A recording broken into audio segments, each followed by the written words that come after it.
7.7 FM stéréo. Chers collègues du Conseil présidentiel de transition, Monsieur le Premier ministre, Monsieur le Président de la Cour de cassation,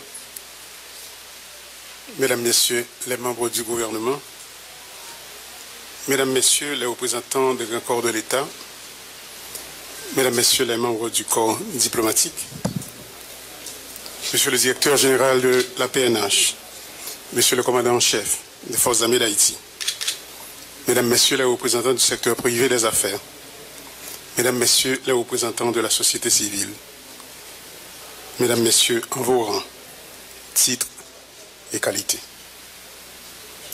Peuple haïtien dans 10 départements pays et dans la diaspora, Mounsen Suzanne. Cher Laura, jeudi 7 août 2025. Dans une semaine, c'est la première fois que nous allons célébrer officiellement le moment que nous relais, le moment Bois Caïman. Dans l'histoire pays, c'est la première fois que nous avons fait ça, officiellement. Donc, rendez-vous cassé pour tous vos paysans, toutes petites terres, mais tout le monde qui cherche liberté dans le monde rouge Bois Caïman au Cap Haïtien le 14 août prochain.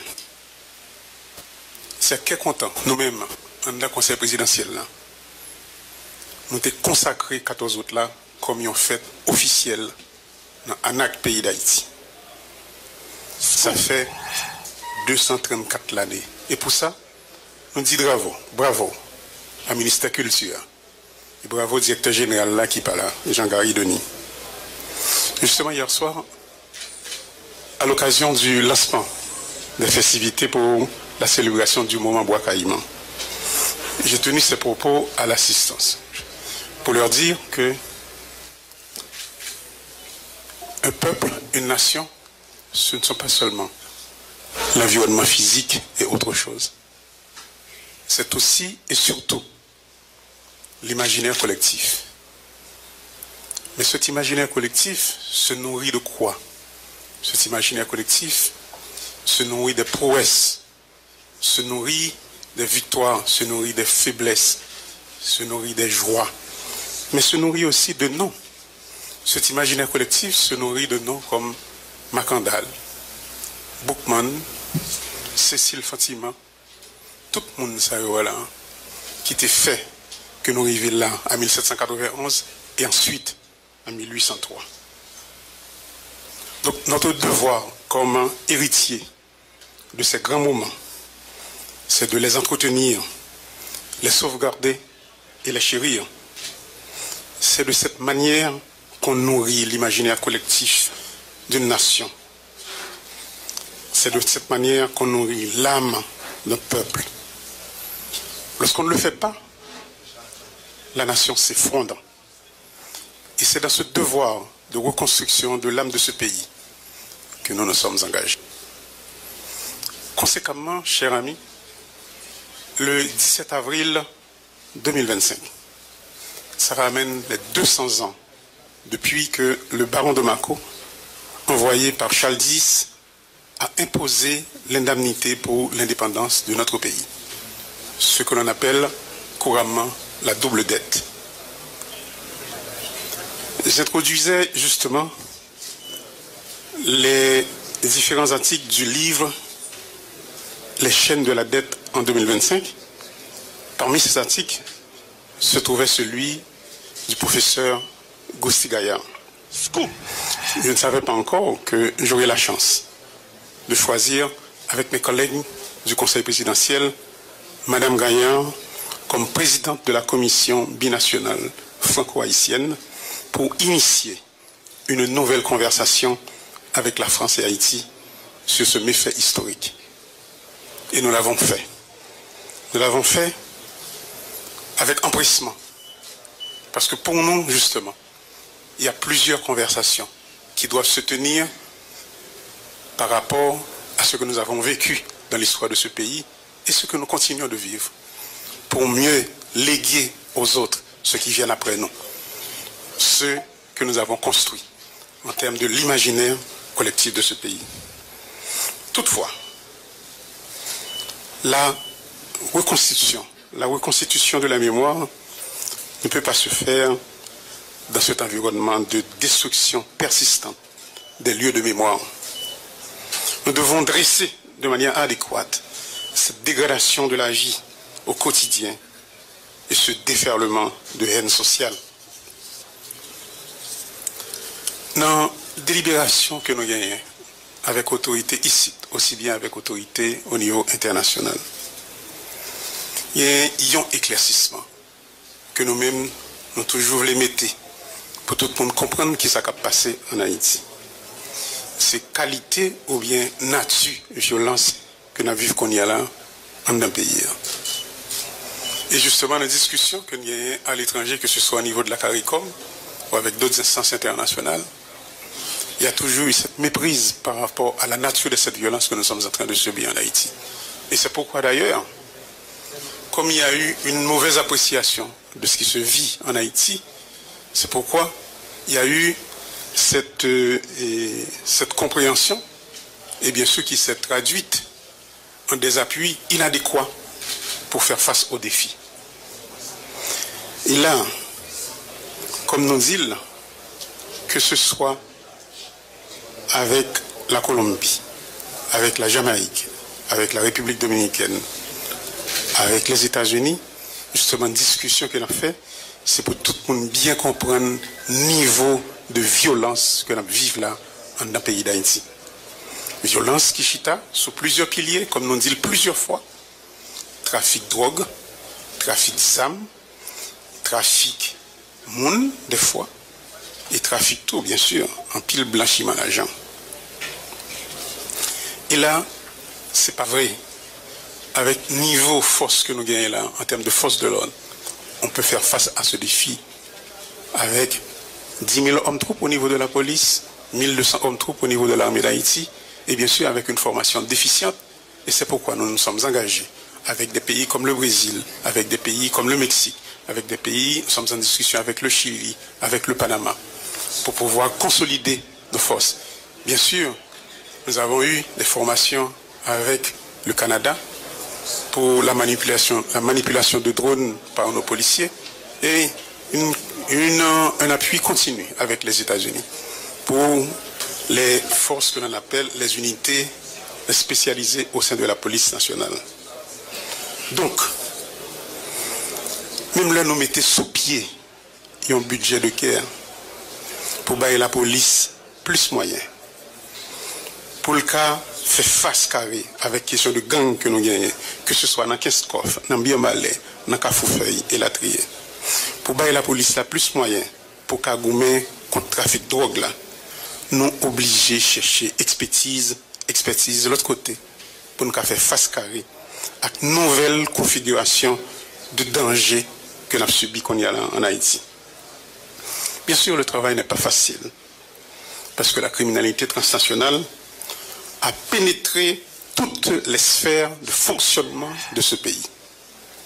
C'est-à-dire, nous sommes en face de complices nationaux et internationaux faisant partie de cette machine de destruction du pays.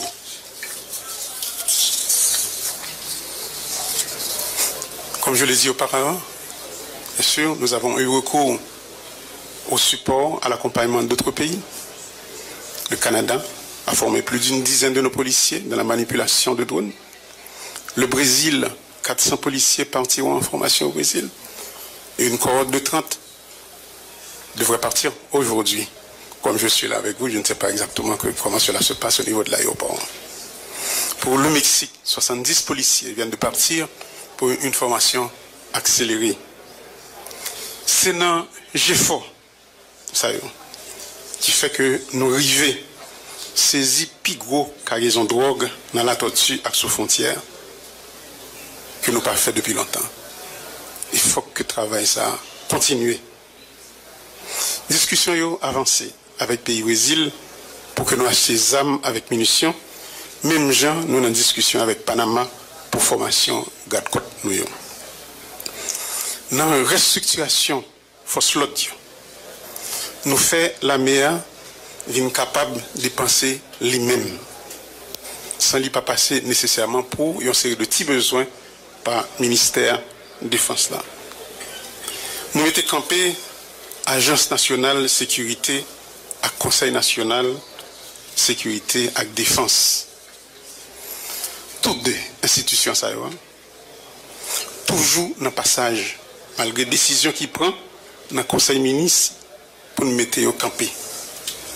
Mais en toile de fond, comme nous sommes en face d'une déstructuration permanente de l'État, notre travail de mars à août 2025 a été organisé autour de ces axes. Nous avons continué à combattre le processus de déconstruction de l'État et de ses capacités de libérer les forces productives de ce pays. Je vous donne un exemple, chers amis. On a fait voter un budget que nous avons caractérisé de budget de guerre. Jusqu'à présent, au moment que je vous parle, nous sommes seulement à 20% de l'exécution de ce budget de guerre. Donc nous avons un problème au niveau de nos institutions. Un problème auquel il faut y travailler. Évidemment, avec le ministre des Finances là, je l'appelle au quotidien. Le ministre des Finances, ce n'est pas le ministre sectoriel. Il faut qu'au niveau des ministères sectoriels, il y ait cette, comme on dit en espagnol, cette capacitation pour pouvoir faire face, pour pouvoir travailler sur les projets, travailler sur les FIOP et les soumettre au niveau du ministère de la planification. Mais au-delà de cette affaire technique, je disais justement au Premier ministre, et je le répète encore en face de vous, je comprends très bien qu'il y a ce déficit au niveau des cadres de l'administration publique. Toutefois, la question que je me pose et que je repose encore aujourd'hui, c'est comme s'il n'y avait pas une table qui pouvait contenir 20 personnes. Des gens qui sortent du ministère de la Planification, du ministère de l'Économie et des Finances, de la Cour supérieure des comptes et du contentieux administratif, du CNMP, pour s'asseoir pendant un week-end. Parce que nous ne sommes pas dans une situation normale dans ce pays. Donc si nous ne sommes pas dans une situation normale, les cadres de ce pays doivent prendre leurs travaux d'une autre manière. Scoop. C'est pour vous dire que la situation est sérieuse au niveau du fonctionnement de l'État actuellement. Mais ceci dit, de notre côté, bien sûr, il y a des dispositions qui sont prises. Dispositions au niveau de la douane de ce pays. Des décisions ont été prises pour éliminer le transit dans la zone frontière ayant permis à beaucoup de produits importés d'atteindre le territoire haïtien sans paiement de droits de douane. On peut s'imaginer qu'est-ce que cela veut dire en termes de compétition pour les gens qui ne passent pas par ces frontières. Mais au-delà de cette question, de la question tarifaire, au-delà de cette question de compétitivité, les frontières sont des passoires pour toutes sortes de marchandises, incluant la drogue et les armes. Et c'est pourquoi le Premier ministre nous a clairement dit qu'il y a un travail qui est en train, pas un travail, il y a un projet qui est en train d'être analysé pour nous assurer des dispositifs qui doivent être mis en place au niveau de la frontière. Terrestre, maritime et aussi bien aérien.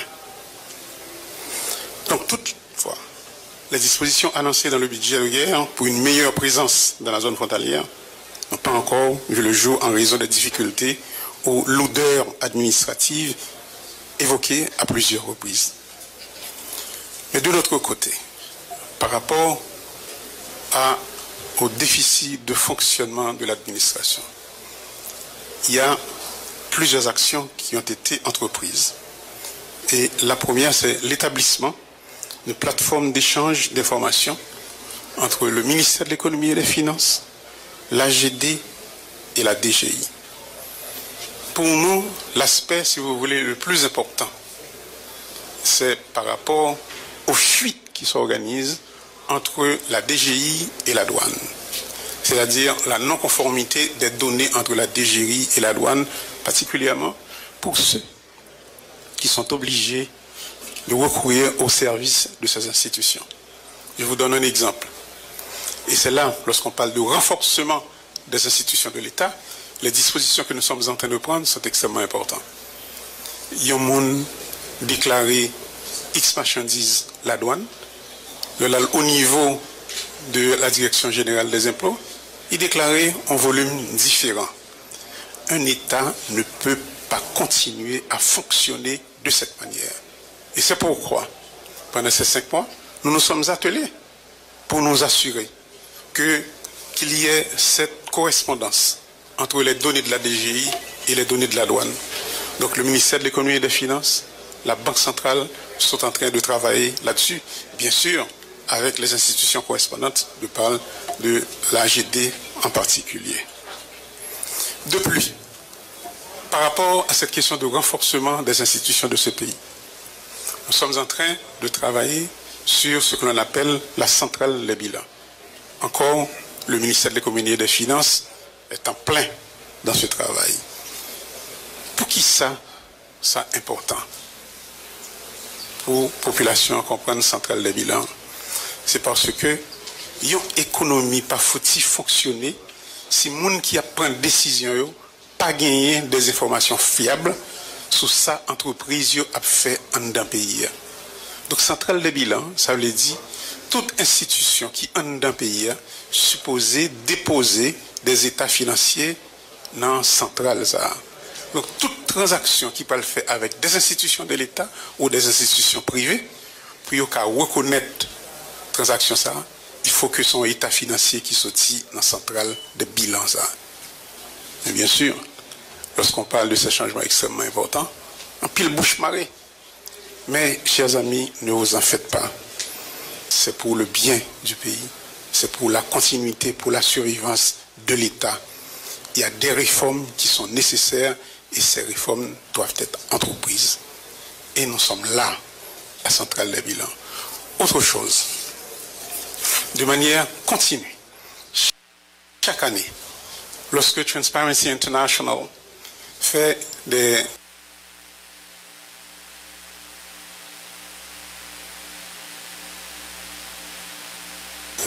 rapports sur Haïti, c'est toujours Haïti, il y a un pays qui est corrompu,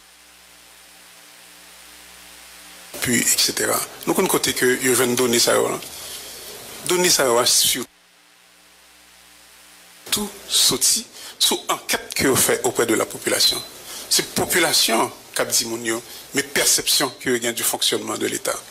Donc quelque part, nous-mêmes au niveau de l'État, non seulement il y a des structures que nous avons mettées sous pied, comme par exemple l'interconnexion entre les différentes institutions de l'État de la centrale de bilan, mais tout, la population a bien recours à un centre d'appel. Un centre d'appel, côté que mon de la population, par ailleurs, qui est déjà fonctionnel. Un centre d'appel, côté qui monde qui a cherché service au niveau de l'institution. Si pour une raison ou pour une autre, ils sont lésés, ils appellent 105 et il y a un monde qui répond. Si c'est DGI, si c'est immigration, si c'est la douane, mon caprélière, la dit qui institution que ils sont chercher service. Donc toutefois, à côté de ce dispositif pour la revigorisation de nos institutions, il nous faut améliorer nos infrastructures physiques et sociales. De même que mon collègue Leslie Voltaire a tout mis en œuvre pour le port du Sud et l'aéroport de Caille. Lorsque je dis tout mis en œuvre, quitter tout conseil là, sans sauf avec une question du port du Sud et l'aéroport de Caille. Et nous sommes très contents qu'il a pris cette décision pour lui-même qu'il est champion pour la réalisation de ces deux projets. Et il y a bien en cours ces deux projets. Vous pensez que dans 45 jours, on va avoir le premier vol IBC Miami à partir de l'aéroport de Caille. Laissez-les bravo.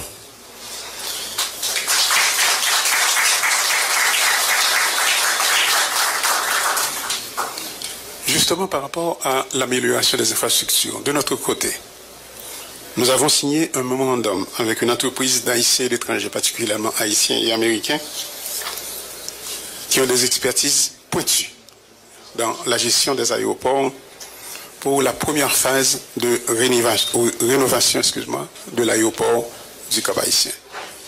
Mais je dois vous dire, si Leslie te quitté nous sans souffle, et bien me quitté ministre des Finances sans sommeil pour m'assurer que le mémorandum ça signé. Et le signé avant hier.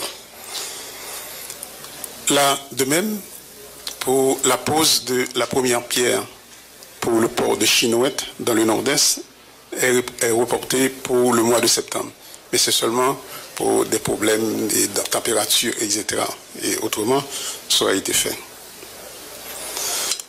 Mais je dois vous dire, chers amis, au-delà des dégâts matériels de cette violence urbaine, les traumatismes sociaux sont aussi profonds. Dans ce sens, nous avons mis en place un réseau de centres d'accueil qui doit permettre à l'État de recevoir les enfants qui ont subi les affres de ces mauvais temps. Les enfants soldats, comme les filles qui ont subi des agressions sexuelles. Il nous faut les encadrer. Après, si vous voulez, cette violence visible, nous devons faire face à des femmes, des filles, des enfants traumatisés. L'État doit mettre les structures en place pour pouvoir les permettre de réintégrer la vie sociale. Dans cette perspective, chers amis, nous sommes heureux aujourd'hui de voir partir 15 jeunes haïtiens talentueux pour le club de football de Ronaldinho. J'en ai parlé justement ce matin au ministre des Affaires étrangères qui s'occupe des dispositifs nécessaires à leur déplacement. Ils se rendent au Brésil, à Porto Alegre, ce vendredi. C'est une course à relais. C'est un long chemin. On comprend ce niveau de destruction, en fait de déstructuration de l'État, orchestré par des ennemis étrangers comme par des nationaux. Il nous faut pour dépouiller l'État de l'influence indue de cette criminalité mafieuse qui nous a conduits à ce niveau de déchéance de ce pays.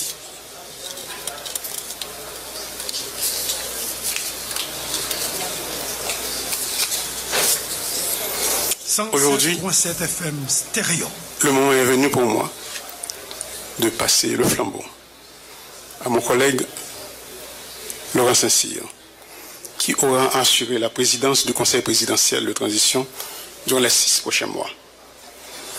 Cet exercice de passation est rempli de symboles et repose bien sûr sur un socle, celui de l'alternance démocratique.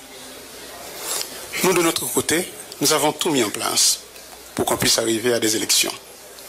Le comité de pilotage a soumis un projet de constitution qui a causé des remous au sein de la société. Et on a bien compris. Nous avançons avec un comité de relecture et surtout l'organisation d'une large concertation avec la population pour parvenir à un projet acceptable. Parallèlement, il nous faut nous assurer d'un climat de sécurité acceptable. Et nous y travaillons. Avec les forces de l'ordre, ici, la PNH, les forces armées d'Haïti et l'encadrement de nos amis au niveau de la région et aussi au-delà de la région. Je termine pour vous dire, je lance une invitation. Dans 2 jours, ce sera la fête de Sainte-Suzanne. Je souhaite bonne fête à nos co-régionnaires qui sont en dehors du pays, mais aussi à ceux qui sont ici en Haïti.